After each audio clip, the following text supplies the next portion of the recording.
ആവേശം അലതല്ലിയ ജനസാഗരത്തെ സാക്ഷിയാക്കിയായിരുന്നു പാലക്കാട് ഉപതെരഞ്ഞെടുപ്പിലെ കുട്ടിക്കലാശം. മൂന്ന് മുന്നണികൾക്കും നെഞ്ചൂക്കോടെ ജയസാധ്യത അവതരിപ്പിക്കാൻ പാകത്തിൽ അപ്രവചനീയത നിറഞ്ഞു നിൽക്കുന്ന ത്രികോണ പോരാട്ടത്തിൽ ഇനി നിശബ്ദ പ്രചാരണത്തിന്റെ മണിക്കൂറുകളാണ്. രാഷ്ട്രീയ കൂടുമാറ്റം മുതൽ കള്ളപ്പണ ആരോപണം വരെ നീളുന്ന വിവാദ വിഷയങ്ങളുടെ നീണ്ട പട്ടിക വോട്ടർമാരുടെ മുന്നിലേക്ക് ഇട്ടുകൊടുത്താണ് മൂന്ന് മുന്നണി സ്ഥാനാർത്ഥികളും ഇക്കുറി ജനവിധി തേടുന്നത്. പോളിംഗിലേക്ക് ഒരു ദിവസം മാത്രം അകലെ നിൽക്കുമ്പോൾ രാഷ്ട്രീയ പാർട്ടികളുടെ പ്രതീക്ഷകൾ പരിശോധിക്കുന്നു ഇന്ന് എൻകൗണ്ടർ പ്രൈം. പ്രേക്ഷകർക്ക് സ്വാഗതം.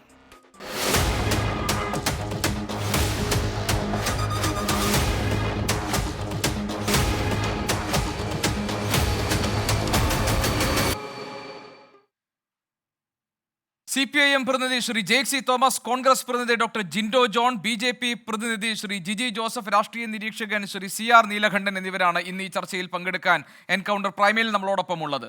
ശ്രീ ജേക്ക്, 30 ദിവസം നീണ്ട ഈ പരസ്യ പ്രചാരണത്തിന് ഇന്ന് തിരശീല വീണിരിക്കുന്നു.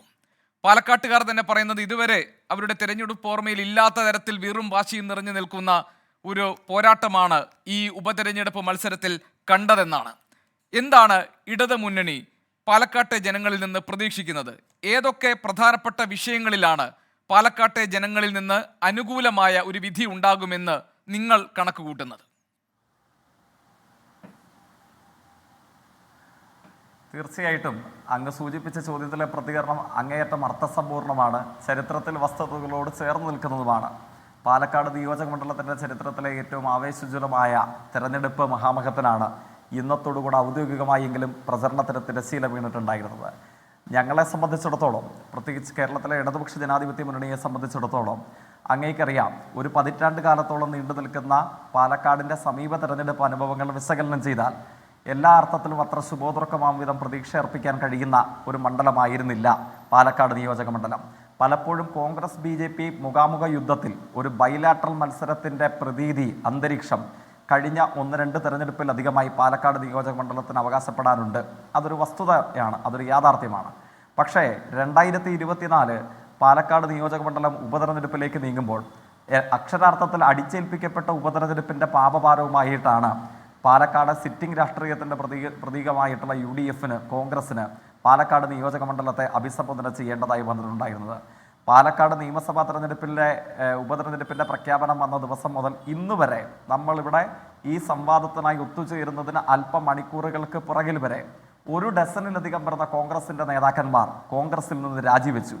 അതിൽ DCC ജനറൽ സെക്രട്ടറി ഉണ്ട്, മഹിളാ കോൺഗ്രസിൻ്റെ ജില്ലാ സെക്രട്ടറി ഉണ്ട്, മണ്ഡലം കമ്മിറ്റിയുടെ പ്രസിഡന്റ് ഉണ്ട്, യൂത്ത് കോൺഗ്രസിൻ്റെ സംസ്ഥാന ജനറൽ സെക്രട്ടറി ഉണ്ട്, DCCയുടെ ഇപ്പോഴത്തെ ജനറൽ സെക്രട്ടറി ഉണ്ട്, പിരായിരിയിലെ ഗ്രാമപഞ്ചായത്ത് അംഗമുണ്ട്, ദളിത് കോൺഗ്രസിൻ്റെ മണ്ഡലം പ്രസിഡന്റ് ഉണ്ട്.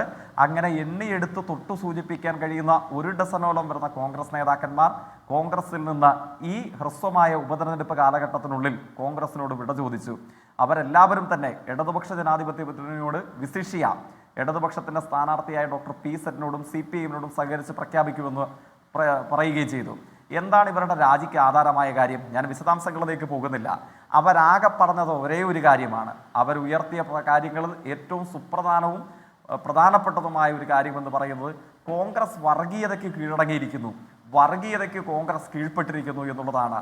ആ പ്രതികരണത്തെ അർത്ഥപൂർണമാക്കുന്ന, അത് ഇടതുപക്ഷത്തിൻ്റെ ഒരു ആരോപണം മാത്രമല്ല, മറിച്ച് കോൺഗ്രസിനുള്ളിൽ സംസ്ഥാന ജനറൽ സെക്രട്ടറി മുതൽ മണ്ഡലം സെക്രട്ടറി വരെയുള്ള 12-ലധികം വരുന്ന 1 ഡസനിലധികം വരുന്ന നേതാക്കന്മാർ രാജിവെച്ച് ഇടതുപക്ഷത്തോട് ചേർന്ന് പ്രവർത്തിക്കാൻ കണ്ടെത്തി. അവർ സ്വാനുഭവത്തിൽ വിളിച്ചു പറഞ്ഞതാണ്. ഈ മണിക്കൂറിൽ പോലും കോൺഗ്രസിൻ്റെ സ്ഥാനാർത്ഥിയോട് അങ്ങയുടേതുൾപ്പെടെയുള്ള മാധ്യമ സ്ഥാപനങ്ങൾ, എല്ലാവരും ഒരേപോലെ എപ്പോഴും ചോദിച്ചിട്ടൊന്നുമില്ല, അത് മറ്റൊരു കാര്യം. പക്ഷേ എന്നാലും അപൂർവ അവസരങ്ങളിൽ നിങ്ങൾക്ക് SDPIയുടെ പിന്തുണയുണ്ട്, നിങ്ങൾക്ക് തീവ്രവാദികളുടെ പിന്തുണ പ്രഖ്യാപിച്ചിട്ടുണ്ട് എന്ന് ചോദിക്കുമ്പോൾ ഞങ്ങൾക്കൊരു തീവ്രവാദിയുടെയും വോട്ട് വേണ്ട എന്ന് വടിവൊത്ത 4 വാക്കിൽ വിളിച്ചു പറയാൻ കരളുറപ്പില്ലാത്തവന്മാരായി പാലക്കാടും കേരളത്തിലും കോൺഗ്രസ് മാറി എന്നുള്ളതിൻ്റെ നിദാനമാണ് കോൺഗ്രസിനോട് വിട ചോദിച്ച് വന്ന 1 ഡസനിലധികം വരുന്ന ആളുകൾ. പാലക്കാട് ഇൻഡോർ സ്റ്റേഡിയം മുതൽ മൂക്കുപൊത്താതെ നടക്കാൻ കഴിയാത്ത പാലക്കാട് നഗരഹൃദയത്തിലെ തിരുവോരങ്ങൾ മുതൽ ഒരു സ്ട്രീറ്റ് ലൈറ്റ് പോലും തെളിയാത്ത പാലക്കാടിൻ്റെ അനുഭവങ്ങൾ മുതൽ എല്ലാ വികസന അനുഭവത്തിലും കേരളത്തിൽ തന്നെ ഏറ്റവും പിന്നോക്കം നിൽക്കുന്ന പാലക്കാട് മണ്ഡലത്തിലെ ജനജീവിതം വരെ നീണ്ടു നിൽക്കുന്ന എല്ലാ രാഷ്ട്രീയ വിഷയങ്ങളും സമഞ്ജസമായി തന്നെ ചർച്ച ചെയ്യപ്പെട്ടു. ആ ചർച്ചകൾ വസ്തുതകളുടെയും സത്യസന്ധമായ വിവരങ്ങളുടെയും അടിസ്ഥാനത്തിൽ വിചാരണയ്ക്ക് വിധേയമാക്കപ്പെടുമ്പോൾ സ്വാഭാവികമായി പാലക്കാട് നിയോജക മണ്ഡലത്തിന്റെ സമീപകാല ചരിത്രത്തിലെ അട്ടിമറിക്ക് പാലക്കാട് വഴി കേരളം സാക്ഷ്യം വഹിക്കും. വട്ടിയൂർക്കാവും കോന്നിയും ഒക്കെ ഉണ്ടായതുപോലെ 3-ാം സ്ഥാനത്തുണ്ടായിരുന്ന ഇടതുപക്ഷ ജനാധിപത്യ മുന്നണി ജനങ്ങളുടെ പിന്തുണയോടുകൂടെ 1-ാം സ്ഥാനത്തേക്ക് വരുന്ന മണ്ഡലം പിടിച്ചെടുക്കപ്പെടുന്ന ആവേശകരമായ അനുഭവം പാലക്കാട് ഉണ്ടാകും. ഒരു സംശയവും വേണ്ടതില്ല. ശരി ജയ്ക്ക്.